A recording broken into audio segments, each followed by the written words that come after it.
أعوذ بالله من الشيطان الرجيم پناہ مانگتا ہوں میں اللہ کی شیطان مردود سے۔ بسم الله الرحمن الرحيم شروع اللہ کا نام لے کر جو بڑا مہربان نہایت رحم والا ہے۔ أعوذ بالله من الشيطان الرجيم بسم الله الرحمن الرحيم فإن عثر على أنهما استحقا إثما فآخران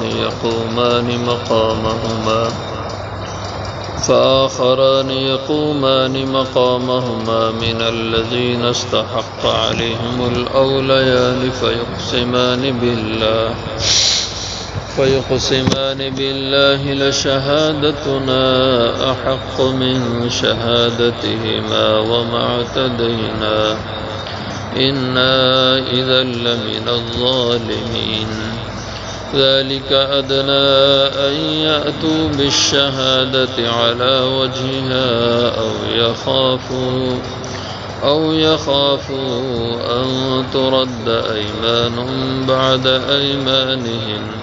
واتقوا الله واسمعوا والله لا يهدي القوم الفاسقين۔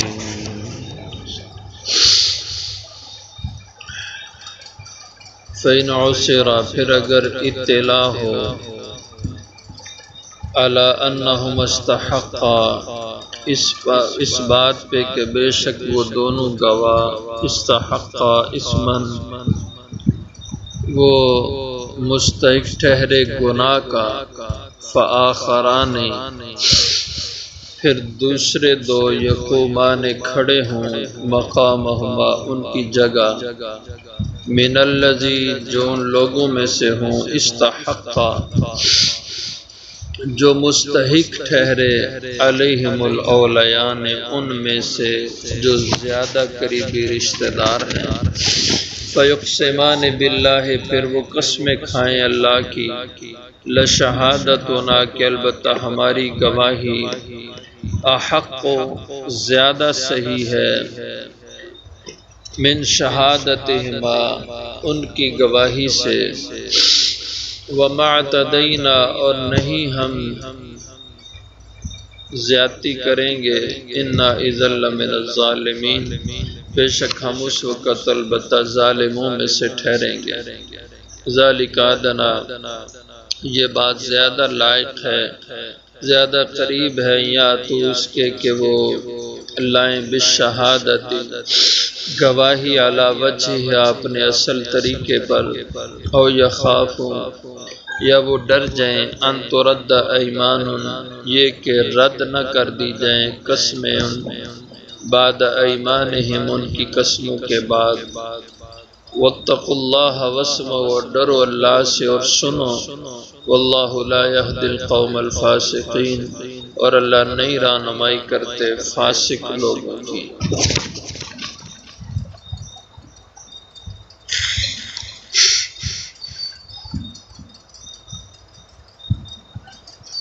ایک واقعہ ہوا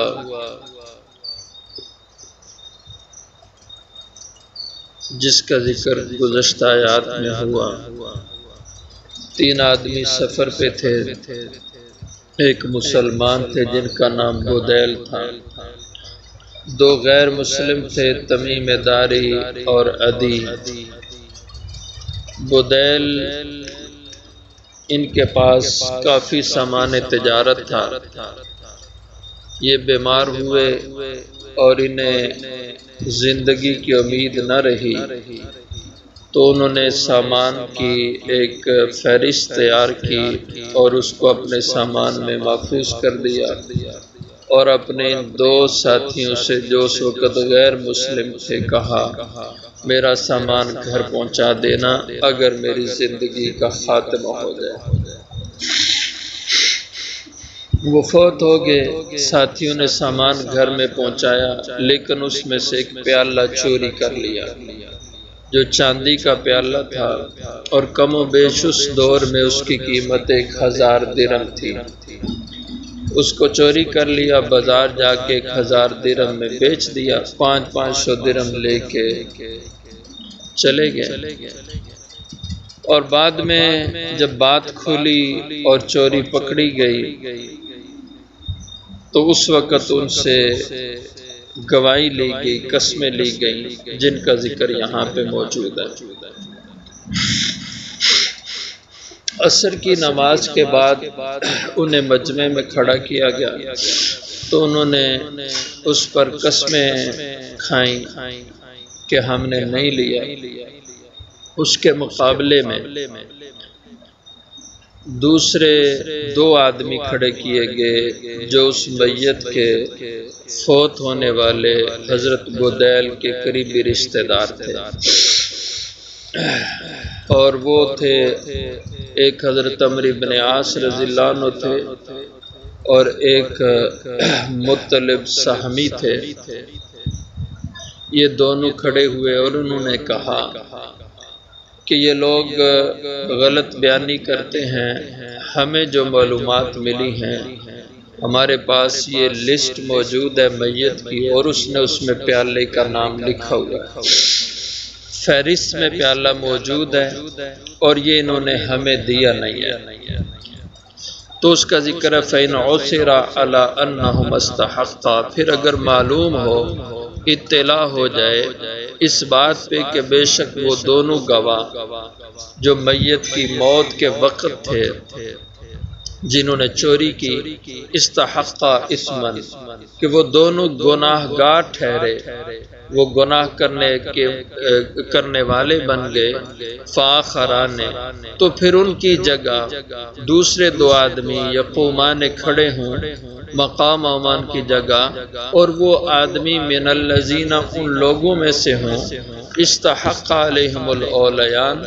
جو ان سے زیادہ مستحق کے شہادت ہوں، اور وہ ہوں بھی علیہم بمعنی فیہم کے ہے، ان لوگوں میں الاولیان جو اس میت کے قریب ترین رشتہ دار ہیں۔ فیقسمان باللہ، پس وہ دونوں قسمیں کھائیں، اس میت کے رشتہ دار اللہ کی قسمیں کھائیں کہ لشہادتنا، کہ البتہ ہماری گواہی شہادت احق و زیادہ سچی ہے، من شہادتہما، ان 2 آدمیوں کی شہادت سے، وما اعتدینا، اور ہم زیادتی بھی نہیں کریں گے کہ چوری سے زیادہ بتائیں ہم کہ اتنا زیادہ مال چوری ہوا ہے، ایسا بھی ہم نہیں کریں گے۔ اگر ہم ایسی غلطی کریں گے تو انا، بے شک ہم، اذن، اس وقت، لمن الظالمین، البتہ ظالموں میں سے ٹھہریں گے۔ ذالک ادنا، یہ رشتہ داروں میں سے 2 آدمیوں کا گواہ بنانا، یہ بات اس لیے زیادہ مفید اور بہتر ہے کہ وہ لوگ جو میت نے گواہ بنائے تھے، میت کے موجودگی میں جو میت کے وصی بنے تھے، ان کو ڈر ہو کہ ہم صحیح گواہی دیں، اگر ہم نے گڑبڑ کی تو میت کے رشتہ داروں میں 2 گواہ کھڑے ہو جائیں گے، اور ان کی گواہی پھر ہمارے خلاف ہوگی، اور گواہی ان کی اگر ہمارے خلاف سچ ثابت ہوئی تو معاشرے میں ہم بدنام ہو جائیں گے، اس لیے ان کو یہ ڈر رہے۔ ذالک ادنا، یہ رشتہ داروں کو گواہ کھڑا کرنا یہ زیادہ قریب ہے اس بات کے، ایاتو بالشہادتی، کہ وہ لائیں گواہی علی وجہ، اپنے صحیح طریقے پر، او یخافو، یا انہیں ڈر ہو، ان ترد ایمان بعد ایمانہم، کہ لوٹا دی جائے گی، رد کر دی جائے گی قسم ان کی قسم کے بعد، یعنی ان کی قسم کی کوئی حیثیت نہیں رہے گی، اور یہ لوگ جھوٹے ثابت ہوئے تو بدنام ہوں گے۔ چنانچہ ایسا ہی ہوا۔ حضرت تمیم داری رضی اللہ عنہ بعد میں مسلمان ہو گئے، عیسائی تھے، پھر مسلمان ہو گئے۔ جب مسلمان ہوئے تو اب احساس ہوا کہ اس وقت تو ہم جھوٹی قسمیں کھا کے بچ گئے تھے، لیکن یہ تو ہمارے ذمے قرض ہے، ادھار ہے۔ تو انہوں نے 500 درہم لے جا کر اس میت کے ورثاء کو دے دیا، کہا کہ واقعی ہم نے پیالہ چوری کیا تھا لیکن اس وقت سمجھ نہیں تھی، اب میں مسلمان ہو گیا ہوں، مجھے سمجھ آ گئی ہے کہ یہ تو بڑا جرم ہے، یہ میرے ذمہ تمہارا حق ہے، یہ 500 لے لو، اور بقیہ 500 وہ آدمی موجود ہے اس سے جا کے لے لو، عدی وہ موجود ہے ان سے جا کے لے لو۔ وہ ابھی تک مسلمان نہیں ہوئے، تو انہوں نے کہا نہیں میں نے تو چوری کی نہیں ہے، وہ نہیں مانے۔ لیکن یہ تمیم داری رضی اللہ عنہ انہوں نے 500 درہم واپس کر دیے کہ یہ مجھ پہ قرض تھا، ادھار تھا،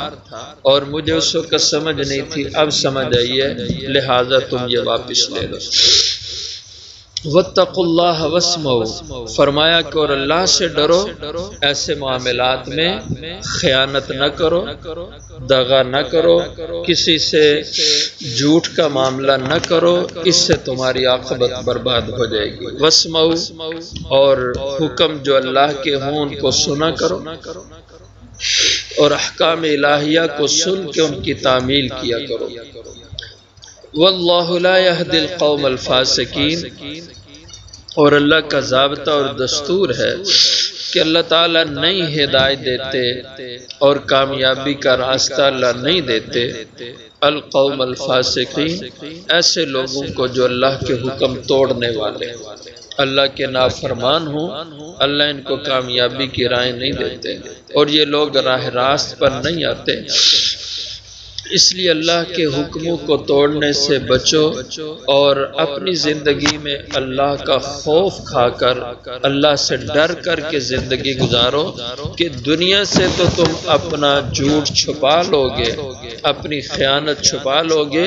لیکن اللہ سے تو نہیں چھپا سکتے، اللہ کے سامنے ہے۔ اور اگر کبھی دنیا میں خیانت ظاہر ہو گئی تو دنیا میں بھی بدنام ہوگے